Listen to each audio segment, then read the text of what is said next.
All right, let's move on to another article here that was written by our boy Wendell Ferreira. And this is it. I mean, I love his work. Same thing with Bill Huber, same thing with Jacob Westendorf. I love that these articles are very, very, they're short, they're concise, they're to the point. There's no filibuster. There's no here, let me just try to feed you a bunch of word salad to make this article longer than it needs to be. Man, I'm telling you, if you follow those three guys, you're going to get great content in a rapid fashion. Usually there's something every morning when you wake up, there's something to click on and read. But Wendell Ferreira put this out, said, should the Packers extend Devonte Wyatt? All right, he wrote this over at A to Z Sports, so make sure you guys go follow them, all the work they're doing. Here's what he had to say, he being Wendell Ferreira, Jacob. He says, 9 months ago, it was a certainty by any means that the Green Bay Packers would exercise Devonte Wyatt's fifth-year option. With the benefit of hindsight, General Manager Brian Gutekunst should be extremely glad he did. After that decision, the Packers traded Kenny Clark to the Dallas Cowboys in the Micah Parsons deal, and the defensive tackle position became an even bigger need on the roster. Now Wyatt is set to make $12.9 million in 2026, reasonable price tag for a disruptive yet incomplete interior defensive lineman. All right, it says, however, it's also a contract year for Wyatt, and the Packers have to analyze the future of the position based on that and the salary cap situation. A long-term extension shouldn't be off the table. Contract situation, here it is. Because Wyatt is on a fifth-year option, the entire salary hits at once in 2026. That's a problem. And a reason for incentivizing an extension. There are material differences from projection to projection out there. Spot Track has him at $12 million, and Stick to the Model has him at $28 million. Let's say it's an average of both at $20 million a year. It's still viable to structure the contract in a way to open up significant cap space this season. And what he's talking about is you use that fifth-year option as a link. There's $12 million guaranteed in there, right? That's going to be kind of a part of the new restructure, if you will. And if you tack on a 3-year deal, you go $20 million per. You're essentially saying 3 years, $60 million. Now, how much do you want to guarantee? And really, the only number that you're guaranteeing is what's on top of what you're on the hook for with that 12.9 fifth-year option. Now, the question becomes, and this is very vaguely, very generalized, very, just generally speaking, is Devonte Wyatt worth $20 million per year? Because again, I think we'd all agree he's not worth $28 million per year based off what we saw. He's probably worth a little more than $12 million per year because we know how the league values pass rush. And again, when I say he's worth it or not, I'm not saying whether we think he's worth it or not. I'm saying will someone else in the league pay him that? Because that's his true value, right? Is what someone else is willing to pay this player. Now the question becomes, do you want to pay that player set amount? What do you think about those two numbers there? Let's start with the $28 million, Jacob. Would you be willing to pay him, Devonte Wyatt, $28 million per, $20 million per, or $12 million per? I know your choice, your cheap ass, would be $12 million per. However, if someone said no, you got to pay him 28, would it be a yes or no? It'd be a hell no. I'm with you, man. Tell me why, man. Why do you feel that way? Because I think we agree he's not a bad football player, right? He's not a bad. To me, right now, it'd be that he's missed, I think, a total of nearly 10 plus games in the last 2 years. He's never had over 36 tackles, never had more than 5.5 sacks. To me, that's not a guy that deserves nearly $30 million per. To me, I kind of like what Chad Inc. was saying. If we could find somewhere around the 15, 16 mark, I mean, I just don't think that he would even take that if he can get the 20 mil per somewhere else. But I start to worry a little bit about that room because then, like Holmes is talking about, he says, Brinson and Stack do have pedigree. Do not discount their possible development. They're still kids, but the thing is, they're still kids. We don't know if they're going to take that step. We could have that be an absolute bleeding unit right now, and we've talked about how going into this draft, I thought that first-round draft pick, it's hard to get that stud 3-tech or even anything early in the draft or late in the draft, depending on, where you're going to fall. It's just, to me, it's too big of a risk. But like you said, we can't overpay for good. Right. Exactly, man. Exactly. All right. So it goes on to say here in the article, this is a quote by Goody. I feel really good, Goody said, about the cap situation. A lot of that will be dependent on the decisions we make on the roster right now and what we do. But I believe we have all the flexibility to do what we need to do. We also have a bunch of young players, really good players that we would like to keep around here for a while. So we'll work through that. I feel good about our flexibility. Wyatt, in addition to tight end Tucker Kraft and wide receiver Christian Watson, are prime examples of those players the Packers may want to keep. All right. A challenging factor for Green Bay, though, is that Wyatt is a little bit older than the usual player reaching his second NFL contract. He was an older prospect when the Packers took him back in 2022. So he'll be already 28 years old by week 1. The front office usually prefers to hand players 4-year extensions. That can be a case where a shorter contract could make more sense for both sides. So maybe a 2-year Bridget deal. All right, we got him under contract till he's 30 and give it a little more guaranteed money than maybe you wanted to. Maybe that's the way to handle this. That way you can get out of the contract. You're done with it. You wipe the books clean at the age of 30. Now, it goes on to say performance and health. Wyatt is excellent at generating disruption from the interior with 107 pressures throughout his first 4 seasons, and that's playing less than half of the snaps each of his years in the league. That second part is not a positive to me, right? That's like the fact that he's playing less than half the snaps, and then you talk about Calais Campbell being this 3-down defensive lineman at the age of 39 or whatever, right? So it's just I don't know. It's very when you look at the snap counts, he actually did a great job going on and breaking this down too. Wendell did. He said 2022 Devonte Wyatt's snap count was 21.6%. It jumped to 49.6% in 2023.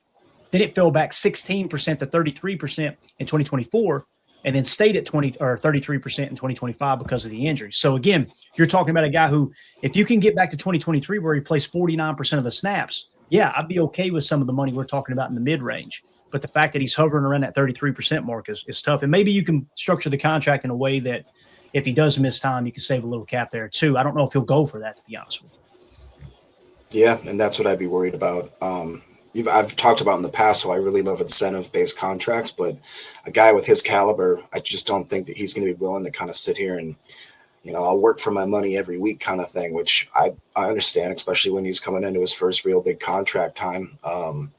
It's tough. And that year you're talking about 23, that's coincidentally, obviously, when he played all 17 games, which would make sense, and then ends up with half the snaps. How much do you put on the coaches as to how they're using him? I think I saw a comment that I put up from Holmes earlier when he talked about how he was primarily used on 3rd down situations and then randomly peppered in. It seems like kind of a misuse of talent if you're not going to have him there, like you said, at least 2 or 3 downs, if not more. Here's the problem, though. What have we talked about since day one when Devonte Wyatt arrived? We talked about it on Chalk Talk from time to time. Is in the run fit, he plays reckless. That's right. What he's done in the past. So again, in one sense, as fans, we get pissed off when we see a player playing patty cake and playing kind of that touch spine. So what is he doing? I've heard people say that Rashawn Gary was getting blocked one-on-one by a tight end. It's like, if you can't tell that he's spying the QB there and playing contain, I can't help you. I don't know what to tell you, right? But when you put Devonte Wyatt in that situation and he's running right past the run, penetrating the gap, right? There's got to be a balance there. That's his weak spot. That is his weak spot. So I want to be very clear. I am not on board with, well, this is the coach's fault. They're not using them right. And first of all, the most important aspect is it doesn't have as much to do with they're only using him on 3rd down as the fact that he has not been healthy. He has not been available. That continues to happen time and time again. And again, we went youthful to prevent that. And it's backfired over and over and over again. I want to bounce back to some of the players that he was talking about that's under contract, up for contracts, right? Let's rank them in order here, Jacob. I'm going to hold your feet to the fire before we wrap this up here. So you can only re-sign one of these 3 players to a contract extension. Only one. Okay? Who would it be? Devonte Wyatt, Tucker Kraft, or Christian Watson? You can only re-sign one. Oh, really?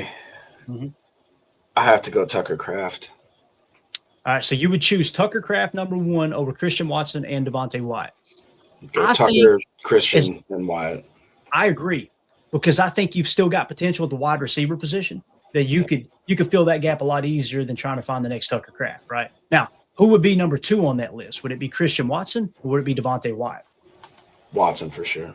Now, I completely agree. Here's what's wild about that question, the reason I structured it the way I did.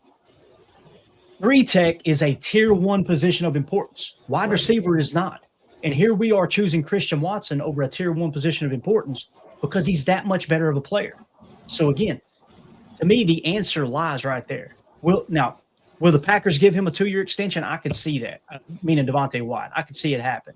But if you're having to choose and prioritize these players, the reason I bring this up is as we inch closer to training camp and these deals are going to start ramping up and getting talked about, Goody and Russ Ball have to prioritize one of these 3 players, and then they go on to the secondary target and then the 3rd, right? So who's that going to be? And sometimes these NFL GMs will work it in reverse order. What do I mean by that? Before they go and offer the guy that's number 1 on their list, they'll go offer the number 3 guy first, and they'll lowball the hell out of him and kind of see, all right, how did that work out? Okay, no, he's definitely not having it. Maybe they look up and they go, oh, he didn't completely get standoffish. If our starting number's here, we can get him here. We got the deal we wanted. All right, 3's out of the way. Just because they signed one before the other doesn't mean that's not the list of priorities, right? We can risk taking that guy off and hurting our negotiations because he's not our top priority. Now we saved $3 million there because it worked out in our favor. Now you bounce back to 2 or 1 in whatever order you want to go, if that makes sense. So it looks like the chat's completely on board with you too, Jacob, and me as well. The majority of them are saying Kraft over Watson. And then they said Watson second. So I haven't seen one person in the chat, and you correct me if I'm wrong, Jacob, not one person in the chat that said they would put Devonte Wyatt 1 on that list of 3. Correct. 1 or 2. Mm-hmm. So now the question becomes, are you willing to pay $20 million per for Devonte Wyatt, or would you rather go in free agency and get Calais Campbell for $7 million? Would you rather go in free agency and get David Onyemata for $6 million? Would you rather go in free agency and get a Logan Hall for whatever price he's going to get, right? That's what we're talking about here, man. It's exactly what we're talking about. Yeah, I mean, I hate to even say this or admit it, but even maybe pull a Vikings type thing where you take 2 stabs at maybe, like you said, lower paying guys that are at least are veterans, bring them in for 1 or 2 year deals, cut them after 1 year, just kind of bridge the gap while we try to figure out that room. And, what do you think is our most glaring need? I would probably argue that it's D tackle and cornerback, right? My most glaring need is offensive line, hands down. I'm saying defensive side, but yeah. On defensive side of the ball, it's close. Yeah, that's a great question. It's close. You could argue maybe linebacker too, I think, in there. Yeah, if you were to remove the position of importance, I would say cornerback. But the fact that 3-tech is so damn important, and we still don't have our 3-tech of the future, in my opinion. Yeah. I would think defensive tackle over corner just for that point. But again, if you could. Again, we don't have a time machine here, right? We can't go forward in the future. But if you could guarantee me that Devonte Wyatt's going to play more than 50% of the snaps, I would say cornerback's more important. Right. But the problem is, what is history, suggested, right? But it's tough. It really is, because it's like, okay, if Wyatt isn't available, who's your 3-tech? I mean, who is it? Seriously, it's Warren Brinson probably. It could be Carl Brooks, I guess. And none of those guys were on fire. Yeah, and Stack's more of a nose, right? So you got Kobe Wooden and Stackhouse are kind of your 1-tech shade, touch spy type guys to anchor. And we're going to get into the defensive talk here in just a second with the article that Wendell Ferreira wrote on Jonathan Gannon's defense.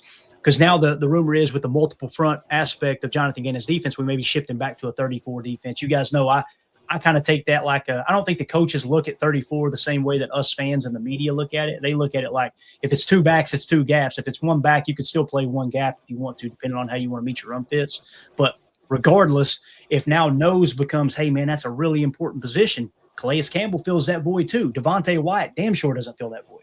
And again, it goes back to what Holmes said just earlier, and I don't mean to harp on it, but it's so true. Like when we're underutilizing him. We're not using him right. We're not coaching him right. Now, if that's the case, then you're saying that Devonte Wyatt should be able to play a 1-tech, right?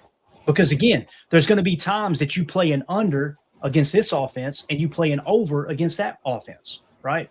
So these guys have got to be able to play mix and match if you're going to truly look at a defensive tackle like he is the guy. When you pay top dollar for a 3-tech, he's got to be able to handle the nose from time to time too, because all it takes is 1 pre-snap shift. How many times have y'all seen them move a Y over and all of a sudden the defensive front shifts and the guy that was in the 3 all of a sudden jumps to the 1? Okay, well, if he's not able to play the 1-tech, now you're at a disadvantage. Why do you think they motioned that Y? To get you in that spot to be able to hammer the ball right at that weak spot in the run defense, because you know that guy's going to over-penetrate, 1 cutback, and you picked up 8 or 9 yards on the run. So there's a lot of things that come into factor there for sure.